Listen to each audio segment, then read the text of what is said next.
ठीक है, हम लोग क्या कर रहे थे, हम लोग कर रहे थे प्रोबेबिलिटी क्लास 10th का एक्सरसाइज 15.1। उसमें हम लोगों ने लास्ट क्लास में 15 क्वेश्चन तक कर दिया था।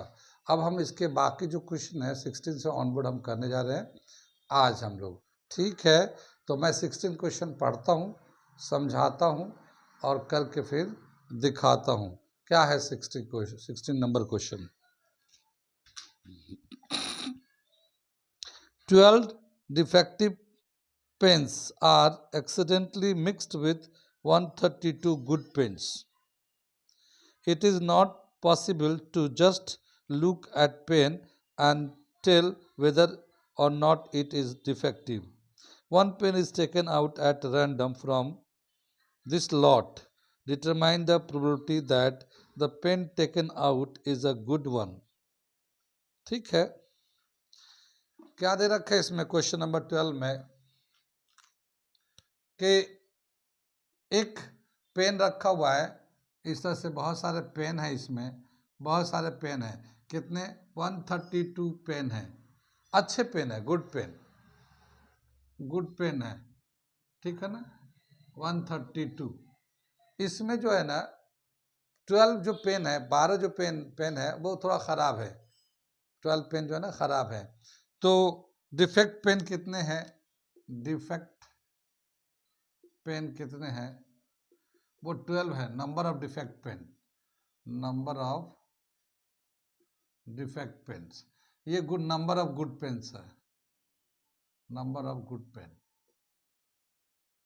ठीक है, अब क्या हुआ कि ये किसी तरह से ये दोनों पेन को मिक्स कर दिया गया। ठीक है, ये दोनों पेन को मिक्स कर दिया गया है, मिक्स हो गया है। अब बाहर से देख के नहीं बता सकते कि ये पेन अच्छा है या ये पेन डिफेक्टिव पेन है। ठीक, तो क्या बताया कि ये बाहर से जब दिखेगा नहीं तो ये 16 नंबर क्वेश्चन है ये, ठीक है ना। तो अगर एक पेन को उसमें से निकालते हैं रेंडमली तो उस पेन को डिफेक्टिव होने की कितनी प्रोबेबिलिटी है। डिफेक्ट पेन जैसे 132 तो अच्छे पेन है और क्वेश्चन ये दे रखा 16 नंबर, तो हम लोग पहले लिखते हैं इसको नंबर ऑफ गुड पेन, ठीक है 132, नंबर ऑफ डिफेक्टिव पेन कितना है ये 12। अब दोनों मिक्स कर देंगे तो टोटल नंबर ऑफ पेन कितना हो जाएगा, टोटल नंबर ऑफ पेन ये 144 आ जाएगा, ये टोटल नंबर ऑफ पेन आ गया। कितना समझ में है। अब एक पेन इसमें से 144 पेन में से एक पेन निकाल रहे हैं और बताना है कि ये पेन डिफेक्टिव है, कितनी प्रोबेबिलिटी होगी। तो प्रोबेबिलिटी ऑफ डिफेक्टिव पेन क्या आएगा, ये number of defect pens, number of defect pen upon total number of pen, total number of pen. ठीक है, तो डिफेक्ट पेन कितने हैं 12 और टोटल नंबर पेन है 144। ठीक है, 12 से काट देंगे तो 12 12 144 होता है। 12 के टेबल में 12 टाइम्स पढ़ते हैं तो 144 होता है। तो इसकी जो प्रोबेबिलिटी आएगी 1/12 आ जाएगा। कितनी बात समझ में आई, कहाँ कहाँ समझ में आया, कहाँ कहाँ नहीं आया। अगला क्वेश्चन मैं क्वेश्चन नंबर 17 बताने जा रहा हूँ, पहले इसे मैं मिटा दूँ। ठीक है, आप लोग पढ़ो, पहले आप लोग भी पढ़ो, समझो कि क्या है क्वेश्चन, ताकि आपको पढ़ोगे तो आपको भी समझ में आएगा कि करना कैसे है। इतने सारे सवाल होने के बाद तो आइडिया डेवलप हो ही गया कि कैसे निकालना है। ठीक है, तो इसे करिए, जरा सा पढ़िए, आप लोग पढ़ के अब करिए तब तक। क्वेश्चन नंबर 17 दे रखा, मैं पढ़ता हूँ, समझाता हूँ, फिर करके दिखाता हूँ क्या है। A lot of 20 bulbs contain 4 defective ones. One bulb is drawn at random from the lot. What is the probability that this bulb is defective? और एक लॉट में 20 बल्ब है, लेकिन उसमें 4 बल्ब जो है ना खराब है, बल्ब जो है ना 4 बल्ब उसमें खराब है। 20 में 4 खराब है, तो यानी कि 4 खराब है तो 16 अच्छे हैं। 16 अच्छे हैं, तो उसमें से एक बल्ब को निकाला गया, तो बताना है कि वो बल्ब डिफेक्टिव बल्ब है, ये इसकी कितनी प्रोबेबिलिटी होगी। तो number of defective bulb, number of defective bulb कितना है, 4 बल्ब, 4 बल्ब जो है ना डिफेक्टिव है। टोटल नंबर ऑफ बल्ब कितना है, 20। अब निकालना प्रोबेबिलिटी ऑफ डिफेक्टिव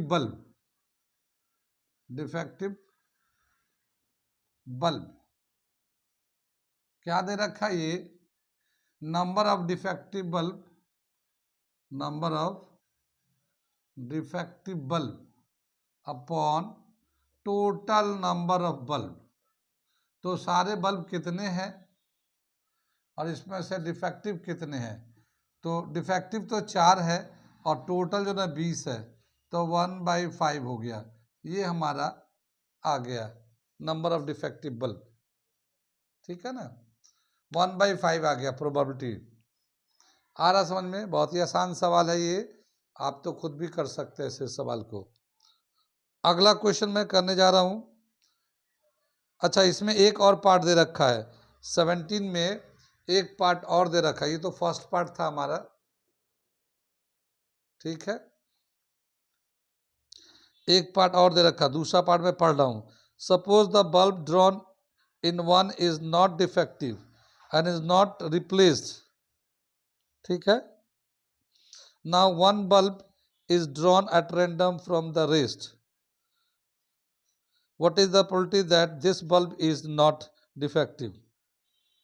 ठीक है, अब क्या बताया कि इसमें तो प्रोबेबिलिटी निकाला कि कितना प्रोबेबिलिटी है इसका डिफेक्ट बल्ब होने की वजह से, होने की कितनी प्रोबेबिलिटी है, लेकिन क्या देखे जब हमने बल्ब निकाला तो वो बल्ब डिफेक्टिव था ही नहीं।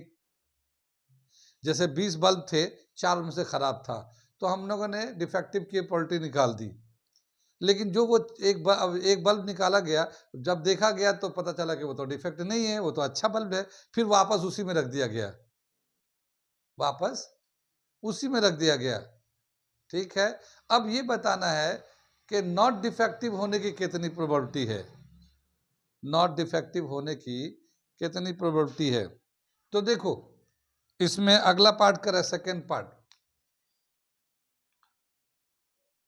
डिफेक्टिव बल्ब कितने हो गए, डिफेक्टिव बल्ब कितने हैं, 4।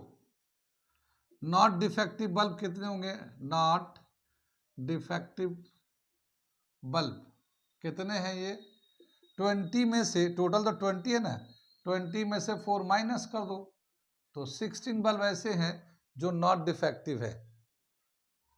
ठीक है ना, तो probability of not defective bulb, not defective bulb क्या लिखेंगे इसका, number of not defective bulb, dB लिख दिया हमने, dB defective bulb, not defective bulb upon total number of bulb.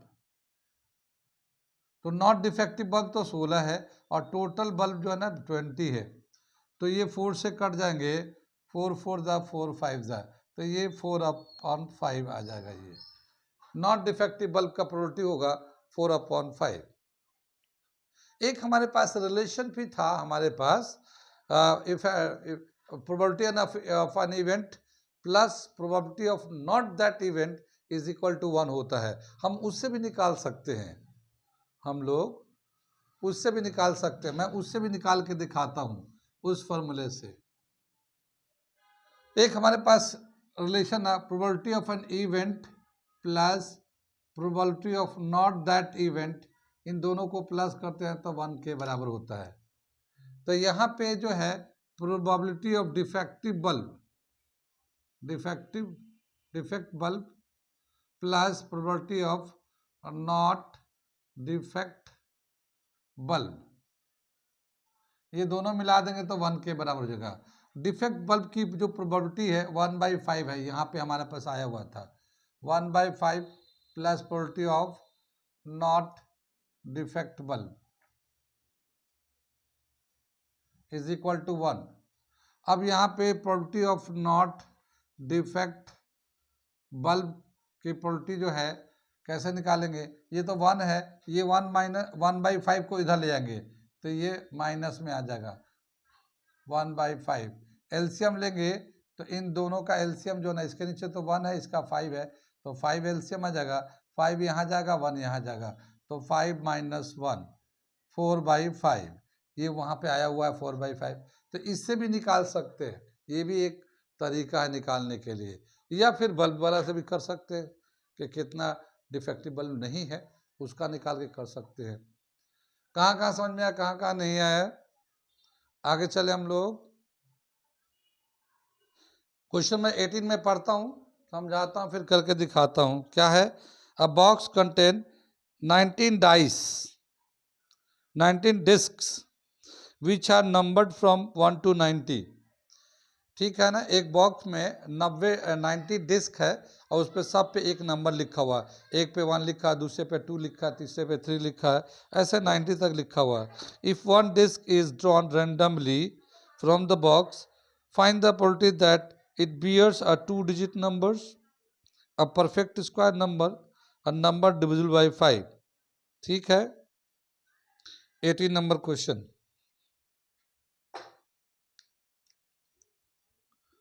1 से लेके 90 डिस्क है, ठीक है ना। ये दे रखा हमारा क्वेश्चन कि एक बॉक्स के अंदर 1 से 1 से लेके 90 तक डिस्क है, सब पे एक नंबर लिखा हुआ है। जैसे मान लो एक डिस्क पे 1 लिखा हुआ है, दूसरे डिस्क पे 2 लिखा हुआ, 3 लिखा हुआ, ऐसे चलते चलते लास्ट पे 90 लिखा हुआ, ऐसे 90 डिस्क भी है टोटल। अब ये बताना है कि उसमें से एक डिस्क निकालेंगे रेंडमली, तो उस डिस्क पे 2 डिजिट का नंबर है, इसकी कितनी प्रोबेबिलिटी होगी 2 डिजिट का नंबर होने की। ठीक है, तो देखो 2 डिजिट शुरू कहाँ से होता है, 10 से शुरू हो जाएगा और 90 तक है तो 90 पे ख़त्म होगा। ठीक है, तो टोटल कितना 2 डिजिट का नंबर होगा 81। ठीक है ना, 10 भी तो इंक्लूड है, यानी इसमें से लेकर देखो 3 4 4 5 6 7 8 9, यहाँ तक ये जो है ना 1 डिजिट नंबर है। इसके बाद 10 से ऑनवर्ड चालू हो जाएगा 2 डिजिट का नंबर, 1 2 3 4 5 6 7 8 9, 9 ऐसे नंबर हैं जो सिंगल डिजिट के हैं। बाकी जो 10 से ऑनवर्ड 90 तक, ठीक है ना, 90 तक जो है ना 2 डिजिट नंबर।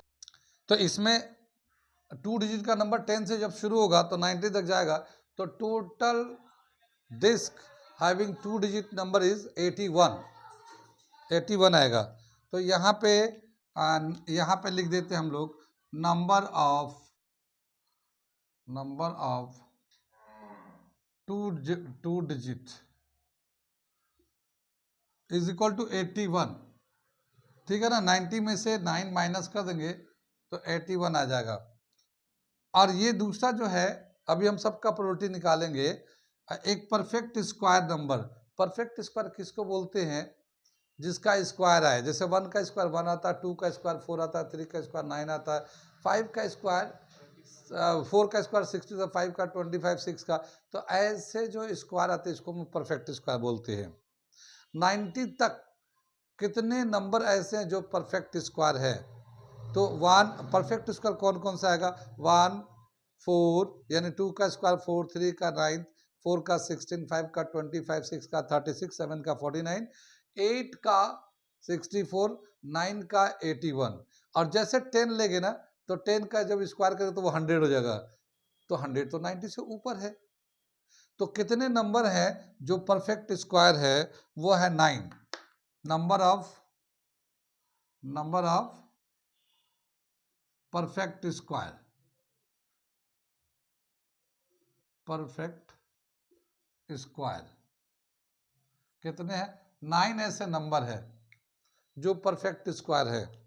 कौन कौन से नंबर है मैं यहाँ पे मेंशन कर देता हूँ, 1 4 9 16 25, 36, 49, 64 एंड 81, ये सब नंबर है जो परफेक्ट स्क्वायर 9 नंबर, ठीक है। और अ नंबर डिविजिबल बाय 5, एक नंबर जो 5 से डिवाइड हो जाएगा, तो एक 5 होगा, एक 10 होगा, एक 15 होगा, 20 होगा, फिर 25, 30, 35, 40 ऐसे आएगा। तो कितने नंबर होंगे जो 5 से डिवाइड हो जाएंगे? वो है 18 नंबर। 18 नंबर ऐसे होंगे, 18 नंबर जो 5 से डिवाइड होता है। जैसे एक 5 है, मैं यहाँ पे लिख देता हूँ, एक 5 है, 10 है, 15 है, 20 है, 25, 30, 35, 40, 45, 50, 55, 60, 65, 70, 75, 80, 85, 90। अब इसको काउंट करते हैं, 1 2 3 4 5 6 7 8 9 10 11 12 13 14 15 16 17 18। तो 18 नंबर ऐसे होंगे जो 5 से डिवाइड होते हैं। कितनी बात सुनी? तो हमने क्या किया कि पहले वो नंबर जो हमसे पूछा गया पहले काउंट कर लेते हैं, ठीक है। हमसे पहले बोला कि उसमें से एक डिस्क को निकालेंगे तो 2 डिजिट का नंबर होगा, उसकी कितनी प्रोबेबिलिटी है। तो पहले हम लोग देखते हैं कि उसमें 2 डिजिट के कितने नंबर हैं, तो वो 81 है, ठीक। ऐसे ही बताया कि परफेक्ट स्क्वायर, कोई भी नंबर निकले डिस्क को निकालो तो उस पर परफेक्ट स्क्वायर नंबर होगा, तो परफेक्ट स्क्वायर उसमें कितने आ सकते हैं, तो इसमें दे रखा 9 ऐसे नंबर होंगे जो परफेक्ट स्क्वायर होंगे उसमें, ठीक है। और इसी तरह से लास्ट में पूछा कि ऐसे नंबर जो 5 से डिवाइड हो जाते हैं वैसे कितने नंबर होंगे, वो 18 नंबर है। अब इसकी प्रोबेबिलिटी निकालना है, अब इसकी प्रोबेबिलिटी निकालना है। तो टोटल नंबर ऑफ डिस्क कितने हैं, 90। और उसके बाद ये हम लोग करने जाते हैं। तो सबसे पहले वाला पार्ट कर रहे हैं हम लोग, क्या दे रखा, पहला पार्ट सॉल्यूशन कर रहे हैं, ठीक है।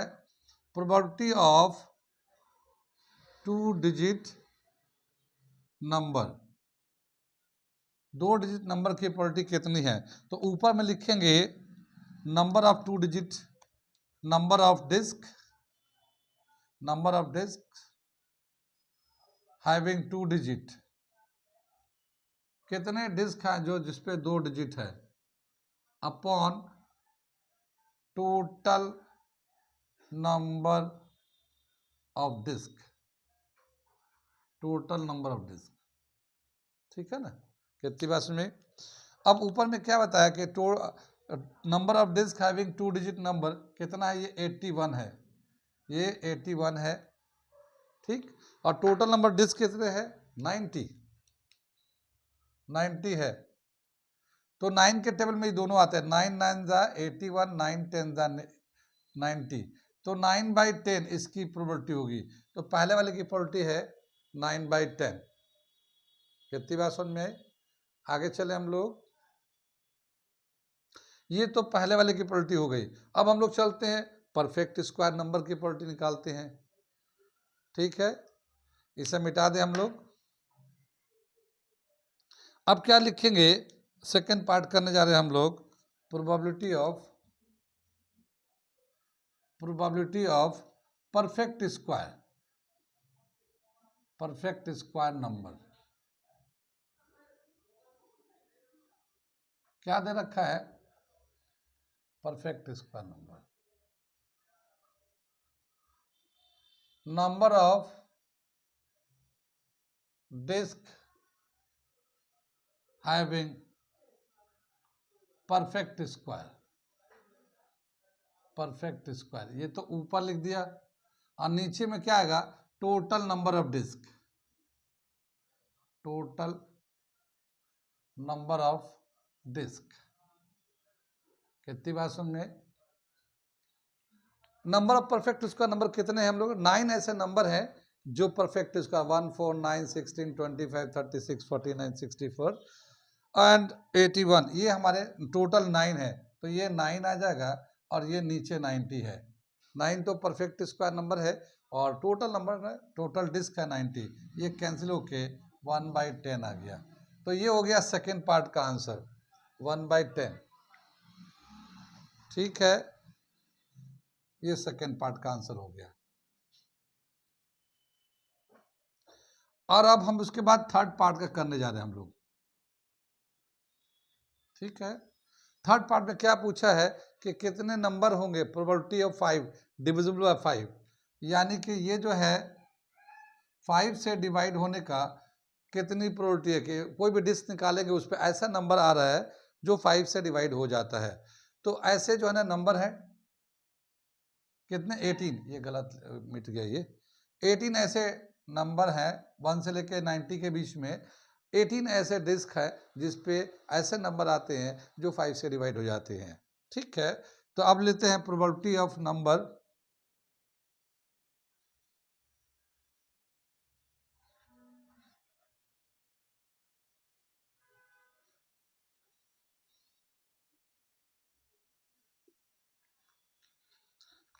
क्या दे रखा, probability of number divisible by 5, ये आएगा हमारा। इसका निकालना चाहते हैं तो ऊपर में total number of disc divisible by 5, divisible by 5 upon total number of disc, total number of disc. ठीक है, तो ये जो है इसका जो नंबर ऑफ डिविजिबल बाय 5 कितना है 18, ये 18 अपॉन 90 है। ठीक है, तो 18 1 ज़ा 18, 18 5 ज़ा 90, तो ये 1/5 आ जाएगा प्रोबेबिलिटी इसकी। कितना आ जाएगा इसका 1/5। कितना समझ में आया, ये आ रहा है कुछ समझ में ये? अच्छा सवाल है ये भी, नंबर में सेलेक्ट करना, परफेक्ट स्क्वायर ढूंढना है, फिर ये भी ढूंढना है कि भाई 5 से कौन कौन से नंबर डिवाइड होते हैं। तो ठीक है, थोड़ा सा वो है। ठीक है, इसे नोट कर लिए, फिर मैं अगला सवाल कराता हूँ। ये था 18 नंबर क्वेश्चन। अगला हम लोग 19 करने जा रहे हैं। क्वेश्चन नंबर 19 दे रखा हमारा, a child has a die whose 6 faces show the letter as given below. ठीक है, A B C D E A, the die is thrown once, what is the probability of getting A, पहला part में ए और दूसरे part में D. ठीक है, तो क्या बताया कि यहाँ पे एक बच्चे के पास जो है ना एक डाई है। तो डाई में वैसे तो हम लोग डाइस में खेलते हैं तो नंबर आता है 1 2 3 4 5 6, लेकिन यहाँ पे क्या बताया कि इसमें नंबर नहीं है बल्कि इसमें अल्फ़ाबेट है। ठीक है, तो क्या क्या अल्फ़ाबेट है ये दे रखा हमारा। एक फेस पे ए है, दूसरे फेस पे बी है, तीसरे फेस पे सी है, चौथे फेस पे डी है और पांचवें फेस पे ई है, और फिर अगला जो छठा फेस है उस पर फिर ए है। ये 90 नंबर क्वेश्चन कर रहे हैं हम लोग। अब उस डाइस को, ये तो डाइस इस तरह से हमारा बनता है, इस तरह का डाइस बना हुआ है, इस पे जो है अल्फ़ाबेट लिखा हुआ है। एक पे मान लो ये ए लिखा हुआ है, दूसरे पे मान लो ये बी लिखा है। ठीक है, यहाँ पे मान लो सी लिखा है, इधर मान लो डी लिखा है। ठीक है ना, यहाँ फिर से ए लिखा हुआ, पीछे वाला फेस पे ए लिखा हुआ और सामने वाला में ई लिखा हुआ है, बिल्कुल सामने वाला फेस पे ई लिखा हुआ है। ठीक है, सामने वाला फेस पे ई लिखा हुआ है। अब क्या बताया कि जब ये डाई को रोल करेंगे ऐसे तो बताना कि ए की प्रोबेबिलिटी कितनी है आने की। तो इस 6 फेस में 2 फेस पे ए है ना, एक यहाँ पे ए है, एक यहाँ पे ए है। ठीक है ना, तो फेस हैविंग ए कितना है? ठीक है ना, 2 फेस ऐसे हैं जिसपे ए आता है। टोटल नंबर ऑफ फेस कितना है? टोटल नंबर ऑफ फेस 6 है। तो प्रोबेबिलिटी ऑफ ए कितना आ जाएगा? प्रोबेबिलिटी ऑफ ए क्या आ जाएगा? ये नंबर ऑफ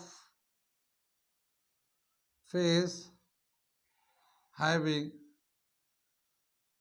ए यानी वो फेस जिस पे ए आता है ये तो ऊपर लिख दिया क्योंकि इसको हम लोग फेवर कर रहे हैं, और नीचे में टोटल नंबर ऑफ फेस लिख दिया, टोटल नंबर ऑफ फेस लिख दिया। ये तो ए का जो है ना 2 दफ़ा है, ये 2 दफ़ा ए आता है, और ये टोटल फेस पे है ना 6 है, तो ये 1/3 इसकी प्रोबेबिलिटी हो जाएगी। तो प्रोबेबिलिटी ऑफ ए जो है ना 1/6 आ जाएगा, हाँ सॉरी 1/3, कटने के बाद 1/3।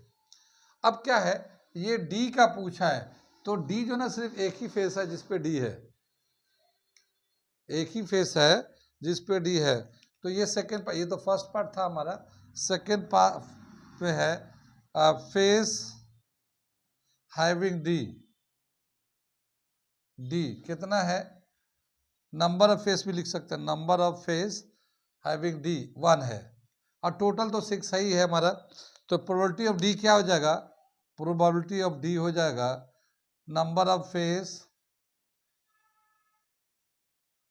Face having D upon total number of face, ठीक है ना, ये 1/6 आ जाएगा, ये इस तरह से आ जाएगा। तो ये दे रखा हमारा क्वेश्चन नंबर 19 हमें इस तरह से। अब क्या है कि हमें तो एक कंसेप्ट पता है कि प्रोबेबिलिटी में होता क्या है, कि कोई भी इवेंट है उस इवेंट का कितनी दफ़ा आता है वो ऊपर लिख दीजिए, और टोटल कितना इवेंट उसमें होता है वो नीचे लिख दीजिए, कट रहा है तो काट दीजिए, नहीं तो ऐसे ही हो जाएगा। तो यही प्रोबेबिलिटी निकालने का तरीका है। अब हम लोग क्या है कि इस कंसेप्ट को अलग अलग जगहों पे अप्लाई कर रहे हैं जो हमारे कोर्स के हिसाब से है। इसके अलावा और भी कई जगहों पे अप्लाई कर सकते हैं जो हमारे कोर्स में नहीं है मगर प्रोबेबिलिटी है। जैसे अब मान लो इंडिया ऑस्ट्रेलिया फाइनल खेली, ठीक है, तो फाइनल खेली थी ना वर्ल्ड कप फाइनल अभी, तो क्या था, इंडिया ने चूंकि 10 मैच जीते थे तो यही उम्मीद थी कि भाई इंडिया जीतेगी फाइनल, ठीक है ना, मगर ये कोई श्योर तो इवेंट है नहीं कि इंडिया ही जीतेगी, ये तो क्रिकेट है, कोई दो में से कोई भी जीत सकता है। जैसे एक कॉइन में 2 फेस होता है, एक हेड होता है एक टेल होता है, तो टॉस करेंगे तो या तो हेड भी आ सकता है टेल भी आ सकता है, दोनों में से कुछ भी आ सकता है। ऐसे ही 2 टीमें खेल रही हैं तो कोई भी हार सकता, कोई हारेगा तो कोई दूसरा जीतेगा, कोई जरूरी नहीं कि यही जीतेगा। हाँ ये है कि हालात को देखते हुए, परफॉर्मेंस को देखते हुए ये उम्मीद था कि इंडिया जीतेगी, ठीक है ना, लेकिन ऐसा नहीं है कि हालात तो थे मगर चांस है। तो ऐसे ही इसी तरह से इसमें हम लोग वो देखते हैं, प्रोबेबिलिटी में यही होता है कि किसी चीज़ का कितना आने का चांस है, उसको ऊपर लिखते हैं जितनी दफ़ा वो है, और नीचे टोटल लिखते हैं, और उसी तरह से प्रोबेबिलिटी निकालते हैं हम लोग। उसको डेसिमल में भी लिखते हैं, परसेंटेज में भी लिखते हैं, कई सारी चीज़ हमने बताए हैं। अगला एक सवाल और करते हैं 20 नंबर, आज के लिए 20 नंबर तक करके छोड़ देते हैं क्योंकि बाकी जो है ना नेक्स्ट क्लास में करेंगे, ठीक है ना। क्या दे रखा 20 number question, suppose you drop a die at random on the rectangular region as shown in the figure, what is the probability that it will be land inside the circle with diameter 1 meter। कितनी बात समझे, ये figure based probability आ गया, ये figure based probability आ गया, तो मैं इसे कर देता हूं। ये एक हमारा फिगर दे रखा है, क्या दे रखा है कि ये एक रेक्टेंगल है, ये 3 मीटर लेंथ है और 2 मीटर ब्रेथ है, इसके बीच में एक सर्कल है, एक सर्कल है, इसका डायमीटर जो है, डायमीटर जो है ना 1 मीटर है, 1 मीटर है। अब एक डाई को छोड़ते हैं, ऐसे डाइस होता है ना, तो डाई को छोड़ेंगे तो कितना चांस है कि वो डाई इस सर्किल के अंदर आएगा, कितना चांस है कि इस सर्किल के अंदर आएगा वो डाई को अगर रोल करेंगे तो हमने बताया था इसका कि इस सर्कल का पहले एरिया निकालते हैं और फिर इस रेक्टेंगल का एरिया निकालते हैं, और सर्किल के एरिया को रेक्टेंगल के एरिया से डिवाइड कर देते हैं, वही प्रोबेबिलिटी आ जाएगा। तो हम लोग क्या करते हैं, इसको 20 में मैं करके दिखाता हूँ। 20 नंबर डायमीटर कितना दे रखा है, इसमें डायमीटर जो है ना 1 मीटर है, तो इसका रेडियस ले लेते हैं, ठीक है ना, रेडियस क्या होगा 1/2 मीटर। एरिया ऑफ सर्किल का क्या फॉर्मूला होता है, एरिया ऑफ सर्किल जानते हैं, pi R square, pi R square. Pi होता 22/7, आर है 1/2 और इसका ये स्क्वायर कर दिया, ये मीटर स्क्वायर आ जाएगा। ये 22/7, ये 1/4 आ जाएगा, 2 से काट लो 11, 11/14, ये इतना मीटर स्क्वायर इसका एरिया आ जाएगा, इस सर्कल का एरिया आ जाएगा। ठीक है, अब क्या बताया कि एरिया ऑफ रेक्टेंगल निकाल लेते हैं। एरिया ऑफ रेक्टेंगल, रेक्टेंगल का एरिया होता है length into breadth, 3 × 2 6 metre square, 6 metre square, ये आ गया हमारा। अब क्या बता कि डाई को छोड़ेंगे तो रिंग के अंदर अगर उसकी कितनी प्रोबेबिलिटी है। ठीक है, probability of die lying inside the circle, inside the circle, इसकी कितनी प्रोबेबिलिटी होगी। तो क्या लिखेंगे, एरिया ऑफ सर्कल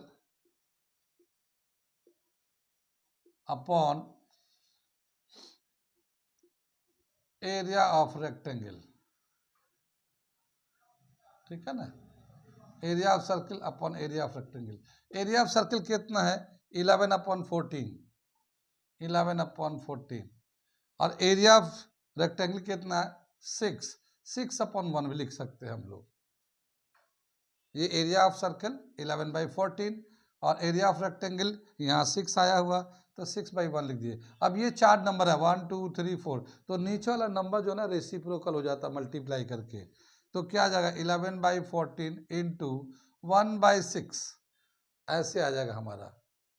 ठीक है, तो ये आ जाएगा 11 इसको मल्टीप्लाई कर देते हैं, 6 4 जा 24, 2 6 1 जा 6 1 2 8, तो इतना आ गया हमारा प्रोबेबिलिटी 11/84।